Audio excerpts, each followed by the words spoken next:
What up, everybody? Welcome back to another movie review. Today we are talking about 2011's Ghost Rider Spirit of Vengeance. I am completing my Marvel movie rewatch, all of the Marvel movies. I think there's like 70 plus of them. And this was one of the ones I originally skipped because it wasn't streaming anywhere. I had to rent it last night for $3 off of Amazon. And do I regret spending those $3? Not really. You know, I did like the movie. I'm also a Nick Cage fan, so seeing Nick Cage as Ghost Rider, I ain't really mad at. Also, Idris Elba's in this movie. But really, the look of the Ghost Rider in this movie, right? It's been quite a few years since Ghost Rider 1, so they upgraded him a little bit. But also, Nick Cage has gotten quite a bit older. So it's a different Nick Cage than the original Johnny Blaze. You know, he's not in America anymore. He's over in Europe or somewhere. But they got Idris Elba with Heimdall contacts in. Poor Idris Elba is always doing some accent. Always got his eyeballs in. His contacts. He'll just do anything, huh? They just got him doing all kinds of shit. But he gets chased down. But the look of this Ghost Rider, like, the first one was just like a white skull. Like, this one's like a skull that's charred. Like, the jacket's almost like bubbling from the fire. Like, they really worked on the look of this Ghost Rider. And Nick Cage really went for it with some acting. Because you can tell a lot of the things that they're making the Ghost Rider do are things that probably Nick Cage was just doing on set. And they're just making the Ghost Rider do it. So, like, he's like hungry.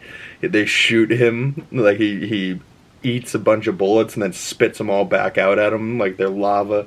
There's some pretty cool action in this. There's quite a few chase scenes, like on bike and car chase scenes, and some decent action set pieces. But you can see the bike here where he's riding, and it just looks like just a charcoal bike. Like the whole bike is on fire, and it's just making it charred, like just coal, like just ash and soot just stuck to everything because everything's just so hot and on fire.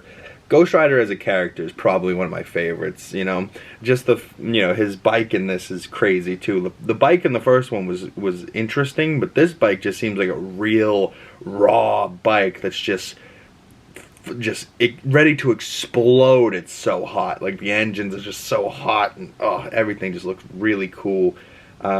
And I like that in this movie, Ghost Rider gets to be a rider, because we saw in the first movie, he's on the bike, but then there's the former Ghost Rider, Carter Slade, I believe it is, Sam Elliott's character. He's on a horse, and he's a horse rider. So, you know, whatever the rider is riding, whatever,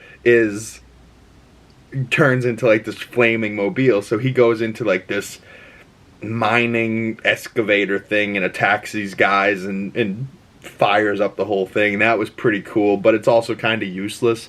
Like, you're sitting there, you're like, this visually, like, it's kind of cool, but like the storyline of this is just awful. Like, I can summarize the whole story in like a couple sentences, but I just wanted to point out he got to drive more than just a motorcycle this movie on fire. He got to drive a truck on fire. He got to drive that mining thing. The villain in this movie, Kerrigan, is awful, and then they make him even worse. They make him like a molding creature. It's awful. So terrible. The one and only real story part of this that I like is that he's the spirit of vengeance, and by the end of the movie, he's in this like blue flame, and he's like a rider, like a Ghost Rider for good. And with the ending of this, they never made him come back. So I don't know, if we see Johnny Blaze, Nick Cage back in the MCU, I think I want to see him as the red flaming head earlier in the movie rather than the blue flaming head. But, you know, overall I gave this movie 1.5 stars. But like a full summary of this movie is, like, the first movie, Johnny Blaze makes a deal with the devil to save his father. The devil takes his blood, saves the father, but then kills him in a different way. Betrays Johnny, and Johnny ends up being his rider, has to come after him. So now we fast forward to the second movie. There's a girl dying. The devil finds her, makes a deal with her, but to let her live, but he wants a son, so she makes Danny the devil's son, and Danny needs to get found by the devil before Ghost Rider finds him. The end. You know what I mean? Like, that's the whole movie.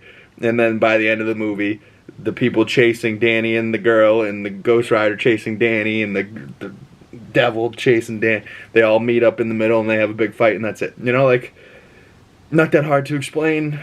Pretty dumbed down movie. 1.5 out of 5 stars. 3 out of 10. I didn't hate it. I don't love it. It's Nick Cage, so if you like Nick Cage, you'll probably watch it. You'd be slightly entertained, but it's not all that entertaining a movie. You know, especially if you've seen it before, which I have. I saw it probably in 2011, back when it came out. But that was because I was a fan of Nick Cage and the first Ghost Rider movie. So comment below what you thought of this movie, and comment below, go back through my playlist, look at all the Marvel movies that I've rewatched. Did I miss any? Is there any that I need to go back and do? Other than that, I just need to rewatch like Phase 4, like Guardians, Quantumania, the Marvels, Secret Invasion. So I might do that, but I also did that just last year while it was live, so I don't know, maybe I'll just plug those reviews that I did already in, but I kind of do want to rewatch it again, just because I'm like a completionist, and I want to complete my list. But soon, I'll be starting a full DC movies rewatch, starting way back with either 1951's Superman, if I can find it, with George Reeves, or I'll have to start with either 1966 Batman, if that's still available, or I'll probably, more likely, I'll start with Christopher Reeve's Superman from 1978. I believe that's when it came out. But stay tuned for more movie reviews, and I'll see you beautiful people in the future. Like this video, subscribe if you're new, and share it with your friends. Links down in the description below for all my other social medias. Follow me on Letterboxd if you want to see my other movie reviews. And I'll see you guys in the next video. Peace.